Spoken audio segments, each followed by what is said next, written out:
안녕하십니까. 오늘은 2023년 12월 16일 토요일입니다.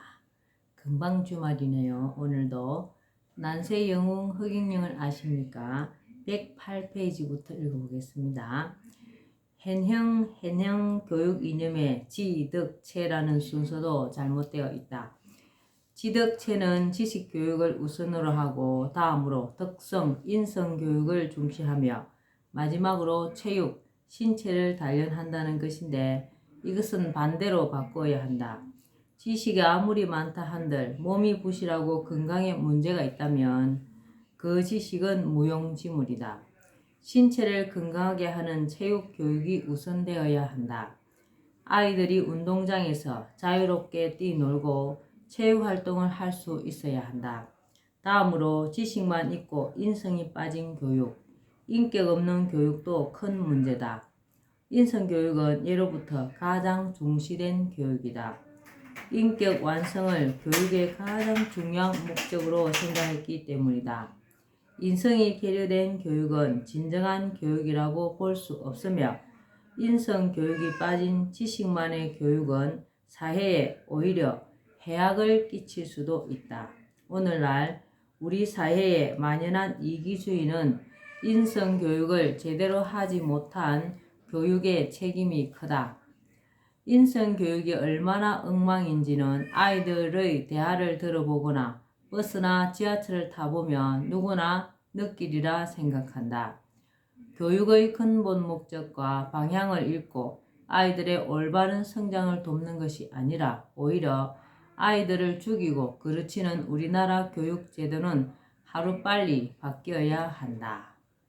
나는 대안으로 수능 시험을 폐지하고 중등 교육 과정에서 본인이 원하는 한 과목의 6년간 누적된 모의고사 성적을 통해 대학을 갈 수 있도록 해야 한다고 생각한다.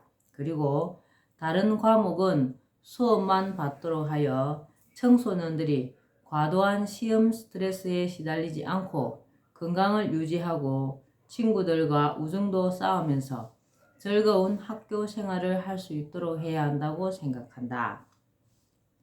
또 체육 교육을 중시하고 인성 교육 방법에도 획기적인 변화를 도모해야 한다고 본다. 한 과목만 시험을 보면 학교 생활이 즐거워진다. 소질 있고 좋아하는 과목에만 집중할 수 있으므로 특기와 재능 개발로 한 분야의 전문가가 될 수 있다. 아이들 간에 특화하는 과목이 다를 수 있으므로 과도한 경쟁을 벌일 필요가 없다. 학업 스트레스로 인한 자살 충동은 자연히 사라질 것으로 본다. 저도 그렇게 생각합니다. 나는 교육 과정에서도 초등학교에서부터 한문 교육이 들어가야 한다고 생각한다. 중국, 일본과 더불어 한자 문화권에 속한 우리나라에서 한자를 제대로 가르치지 않는 것은 문제이다. 역사적으로 한민족의 기록 문화는 많은 부분이 한문으로 되어 있으며 한자와 한문을 떼어놓고는 우리 문화를 제대로 이해하기가 어렵다. 우리 말을 글로 표현할 때도 소리 글자인 한글로만 표기하면 여러 뜻을 가진 글자의 경우 뜻을 명확히 전달하기 어렵다. 사실 오랜 역사에서 한자는 한민족의 글자이기도 하며 한글이 소리 글자인데 반하여 뜻 글자로서 한글과 음양을 이룬다. 한자 속에는 역사와 문화가 담겨 있는데 예를 들어 한자 배선자는 성경의 노아의 방주를 연상시킨다.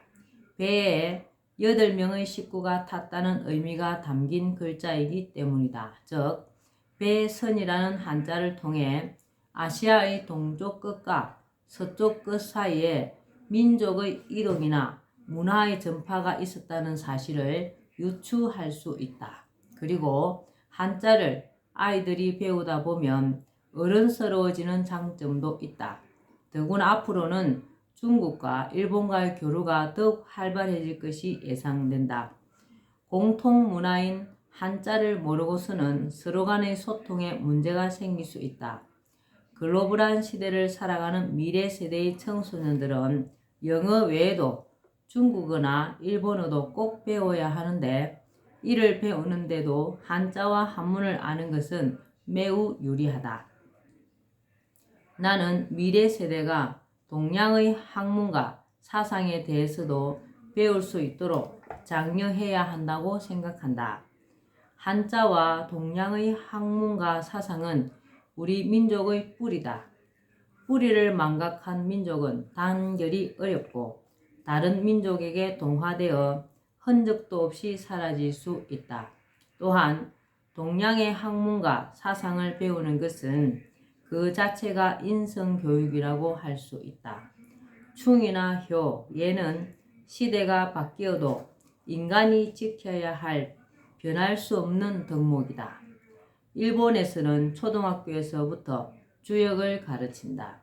주역을 배우다 보면 세상의 이치를 알게 되고 인생의 목표를 정하거나 중대한 결정을 할 때 도움을 얻을 수 있다. 서양에서도 동양의 주역을 배워 중대한 결정에 활용하고 있다. 나사가 우주선을 띄운다든지 하는 중대한 결정을 할 때 주역이 활용되는 것은 물론이다. 서양의 학문만을 최고로 생각하고 깊은 지혜가 담긴 우리의 전통 사상과 학문을 등한히 하는 것은 옳지 않다.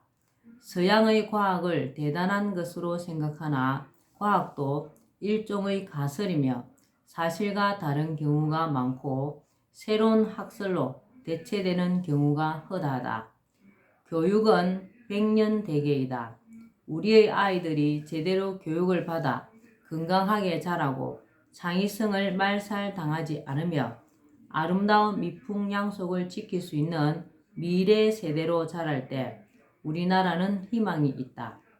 교육이 제대로 서면 4차 산업시대에도 창의성을 바탕으로 국가의 동량이 될 인재들을 배출하여 미래 사회를 선도할 수 있는 대한민국을 열어갈 수 있다.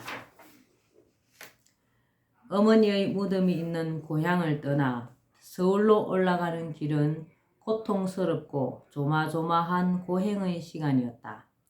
나는 처음에는 친구들이 준 돈은 서울에서 써야 한다는 생각에 끼니를 기차를 타지 않고 서울까지 걸어서 가야겠다고 계획을 했다. 그래서 반석역에서 기차를 타지 않고 서울 가는 방향이라고 생각되는 쪽을 향해 걷기 시작했다. 때로 평지를 달리기도 하고 산을 타기도 했다. 산을 타는 중에 검정 고무신이 찢어져 결국 맨발로 걸었다. 그렇게 이틀을 쩔뚝쩔뚝 걸어서 도착한 곳이 마산이었다. 발바닥에서 피가 나고 부어올라 도저히 그 이상은 걸을 수가 없었다. 기차표를 사려고 봤더니 가진 돈이 대전까지밖에 갈 수 없는 돈이었다. 할 수 없이 대전까지 가는 표를 끊고 서울행 완행열차에 올라탔다. 대전 이후부터는 무임승차라 의자 밑으로 들어가 몸을 숨겼다. 영무원이 검표를 하며 지나갈 때마다 가슴이 조마조마했다. 결국 서울역에서 영무원들에게 붙잡혔다. 무임승차로 붙들린 사람은 나 말고도 상당히 많았다. 영무원이 내 손에 든 책보따리를 빼앗아서 풀어보고는 30여 권의 한문책이 나오자 아버지 책을 훔쳐온 거 아니냐고 다그쳤다. 내가 내 책이라고 하자 영무원들은 그러면 읽어봐라 고 했다. 내가 줄줄 외듯 읽어보이자 영무원들은 놀라며 같이 있던 일기장을 읽기 시작했다.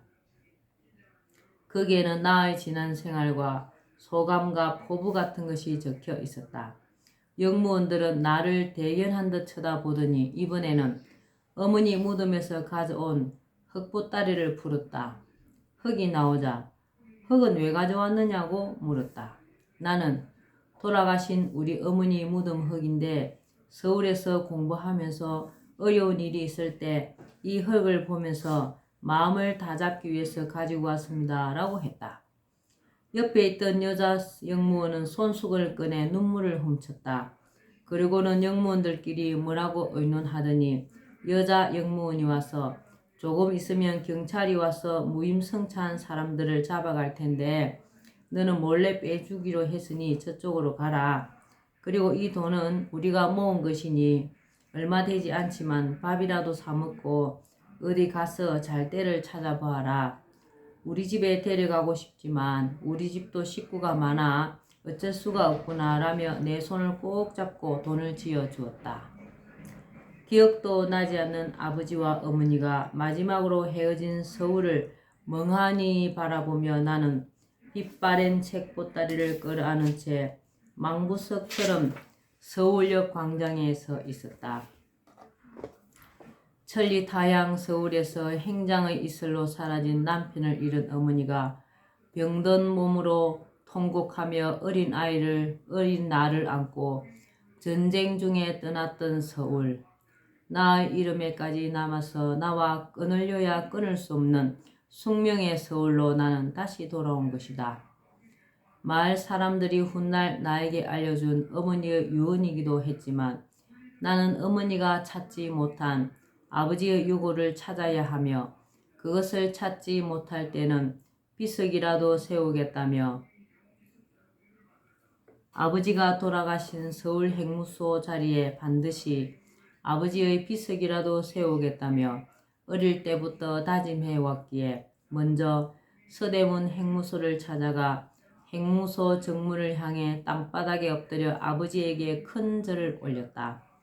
그리고 어머니가 나를 낳으셨다는 중량교를 물음으로 찾아가 보았다.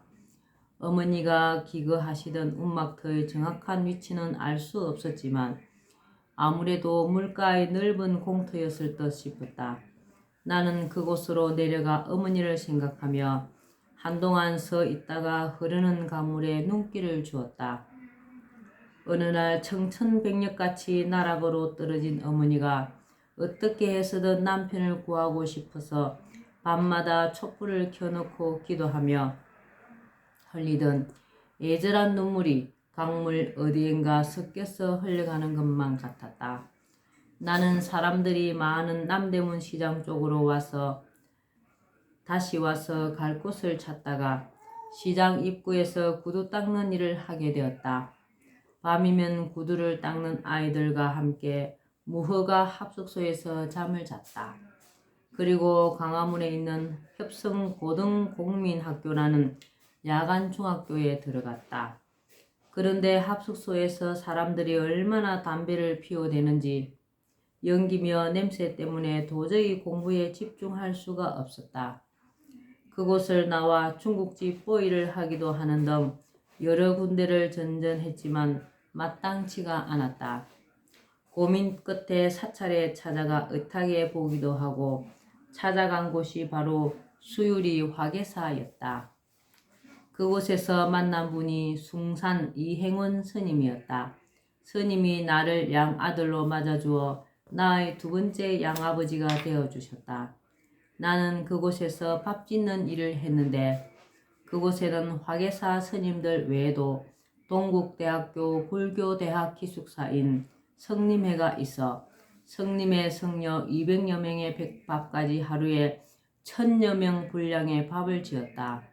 그리고 밤에는 학교에 다녔다.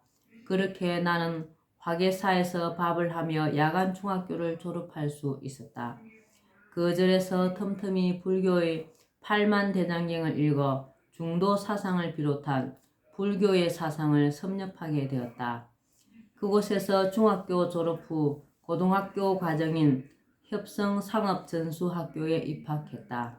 그런데 그 무렵 숭산 스님이 포교차 화계사에서 미국으로 떠나게 되었다.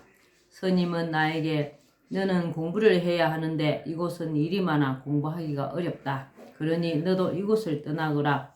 새 금정으로 가면 정룡사라는 작은 절이 있으니 그리로 가라고 하셨다. 아이고 고생도 엄청 많이 하십니다. 네, 오늘은 난세의 영웅 허경영을 아십니까? 여기까지만 읽겠습니다. 오늘도 건강하고 복 많이 짓는 좋은 하루 되시기 바랍니다. 감사합니다. 허경영.